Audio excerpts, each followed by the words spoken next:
We have some severe weather in the area, so we're going to go ahead and wrap it up a little early today so we can get out of here. We don't want to have a repeat of what happened a couple days ago where get caught out in a storm and it's not good. So, top 5 draft questions heading into day 2. Number 5, what happens with Will Levis? There is a school of thought out there that if anybody thought this guy was a franchise quarterback, they would have drafted him in round 1. And, there are teams at the top that don't really need one. For example, the first pick tonight is Pittsburgh. They're coming off right after. So I'm curious to see what happens with him. I don't think he falls that far, but I do think he goes from being in a situation where, like Indianapolis, you probably don't expect it to play pretty soon to one like Los Angeles or Seattle or even Detroit, again, where he's going to sit behind a veteran for a little while. I don't know. I kind of hope he falls to the 3rd just to see how Mel Kiper reacts to it, man. He was about to lose his mind last night with Will Levis falling because it made him look stupid. And you could tell he felt stupid because he was getting very agitated and annoyed at the fact that Will Levis still wasn't being picked. But, it was interesting to see him in the green room. I read something, and I wish I could recall because I don't like just throwing crap against the wall. But I read something last night about maybe one of the issues, his personality-wise was a little bit arrogant, and maybe there's something to that. But, like our guy said earlier, there was a demand for quarterbacks right there at the top, and then there wasn't much of a demand after that. And so he unfortunately wasn't in that top-tier group and is still sitting there. But yeah, that was brutal to watch. You could tell his family was getting very annoyed. I mean, I don't know if you were paying attention to that. They've gone home. Well, yeah. Did you watch them last night? Like all of them sitting there on the couch, and they were clearly aware of the cameras and throwing looks at the cameras because it's just the whole thing was so awkward, so awkward for everybody. Aaron Rodgers and who was the other quarterback that dropped? You remember? Johnny. Yeah. Johnny Manziel was one of those that dropped as well. That was one that I think people were cheering for probably in some circles, but no, that was kind of brutal. But yeah, it was very awkward, and I hate that for people in general. But very interested to see where he goes. Number 4, what else do the Texans have in store? I remain impressed. Maybe I'm just surprised that for the first time in a franchise's very mundane history, there is not, and I will say this, and I'm not trying to hate here, a more boring franchise than the Houston Texans. They picked the most obvious name they could pick at the beginning. I agree with that. And then from that decision on, they have not done things that are really all that exciting. I've called them oftentimes like a created team, like a generic created team on Madden. Like when not lately, but when they first launched and it was like red, white, and blue Houston Texans. I was like, this is like some generic. Like it's like you couldn't get the NFL rights, so you created your own teams, and you're like the Houston Texans. That's what it felt like to me initially. Yeah, and so that decision has kind of moved them forward on down the line. For example, the USFL team had a way better name, and they could have probably bought that name for pennies on the dollar until recently, the Houston Roughnecks. Way better name. But I digress on that. Weren't it the Gamblers at one point? Yeah, the Houston Gamblers, especially sports betting now? Yeah, all that stuff. But the Texans actually did something fun and exciting last night, and I'm curious to see what they do. I would see them moving back up into the second round. They're out of it right now, but they have a ton of picks, and you're not usually going to use 12 picks, and they have, even with the ones they trade away, they probably still have 12 picks, I think, next year, too, left. So they've got a lot that they can do. Absolutely. So it's pretty interesting. Now, I asked, I think on a text message earlier today, there's a point total value for players. Yeah, they picks, right? They exceeded it. They went like 4 times the point value, but they just got 2 cornerstones on either side of the football. But the value of normally what they would have done to get Will Anderson for example, would have been like 95 points. And actually, they gave up like 265 points when you put points on draft picks. Normally, I wouldn't on the Jimmy Johnson trade value chart, which is brilliant.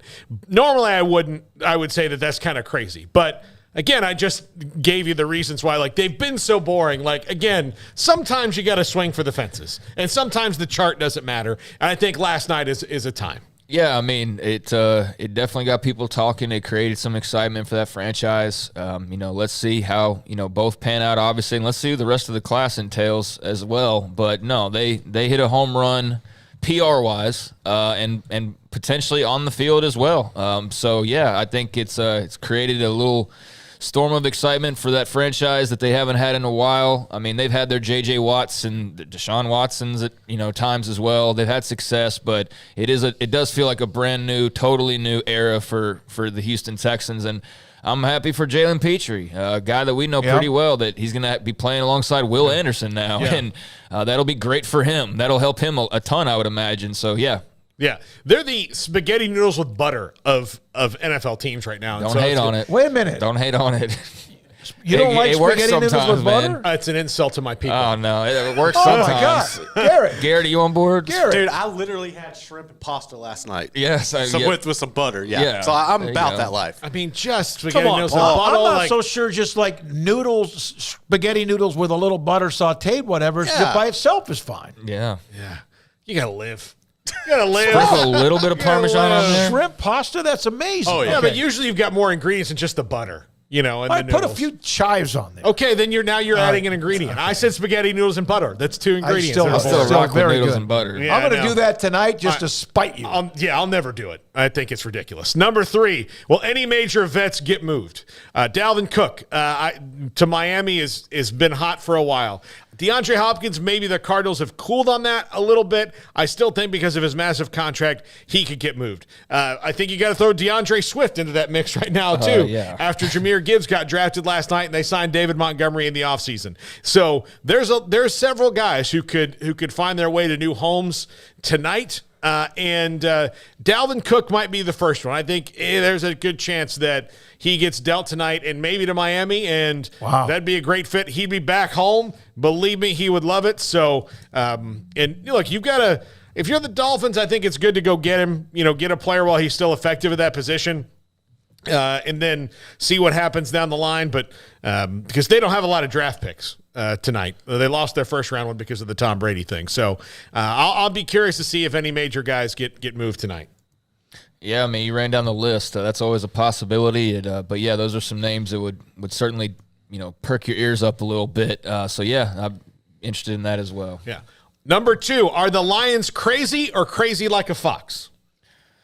Even Gibbs was stunned by this pick. I thought like on paper, and I'm not a draft nick, I don't follow it that closely, but just based on who they got for the move that they made, that seemed like it was, I don't know what they're doing. I mean, to basically draft a slightly younger running back, but similar to the one that you already had, and then just an Iowa linebacker. It's like they were not inspiring anybody to get super excited. But, we'll see what they do with the rest of it. I mean, it's, we're all coming to these final grades, and there's still 2 days to go. Yeah. And tonight's a pretty big night of 2 rounds. So we'll see. But they seem like they're heading in the right direction, though. So maybe they know something that we don't. It's just not going to be, sexy when it comes to their actual picks. Or what you quite expect. And look, I like Jahmyr Gibbs a lot, and I think he's a sexy pick, so to speak. Yeah, but He's got a quick twitch. But he only had 900 yards rushing last year. It's those kind of things that that's his career high. How many yards receiving did he have? Oh, he had a few of those. So he had a few of those. Yeah. Well, that's the one thing about Bijan. Both of those guys are dual threat. Bijan's a better runner, but also as good a receiver, if not better. Yeah. But Jack Campbell and Dan Campbell, that's kind of a match made in heaven right there. They're kind of very similar. An Iowa defender and, Mr. We're going to bite your kneecaps, I think kind of fits.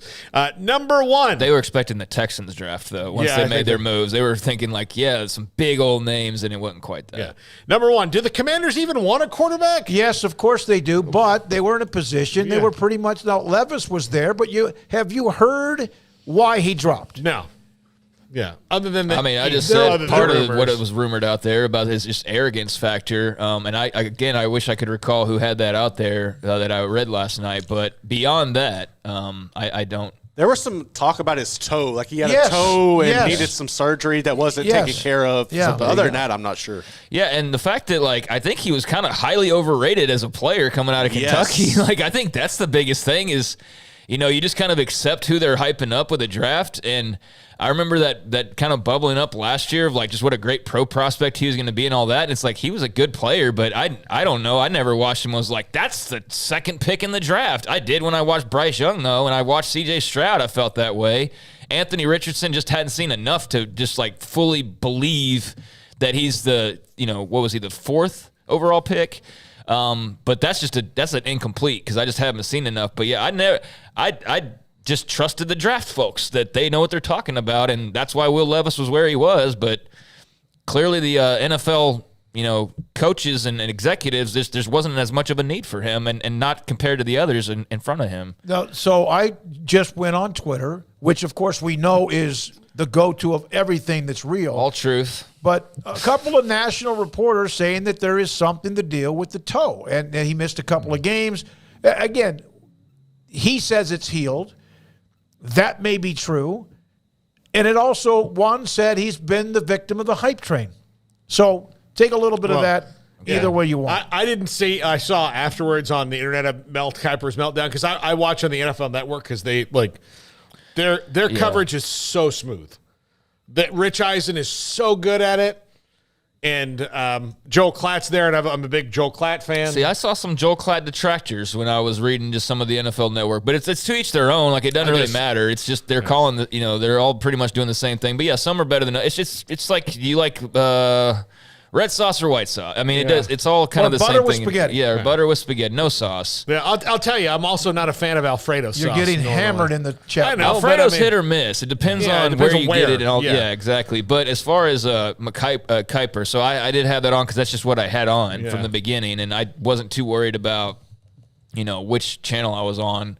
And he was clear, like I said earlier, he was clearly flustered by the Will Levis thing in particular. And, then the McShay's giving him little jabs, and their little weird love-anger relationship was starting to cook. And, yeah, I might flip over tonight. I might go to NFL Network now that I think about it. All right, the Commanders, yes, they do need a quarterback, whether or not. Yeah, back to that question. Back to that one, I don't know. Yeah, we skipped over that. They need a quarterback, but clearly – a bunch of people who could have used a quarterback didn't want to take anybody outside of the top 5 last night. They need defensive help in the secondary as well. They love Mississippi State. They love the SEC. So that pick made a lot of sense. It wasn't a super sexy pick, but I mean, as far as a long, lean player, the type of athletes they've been recruiting and drafting, he makes a lot of sense. It's just not maybe what others envision. One chat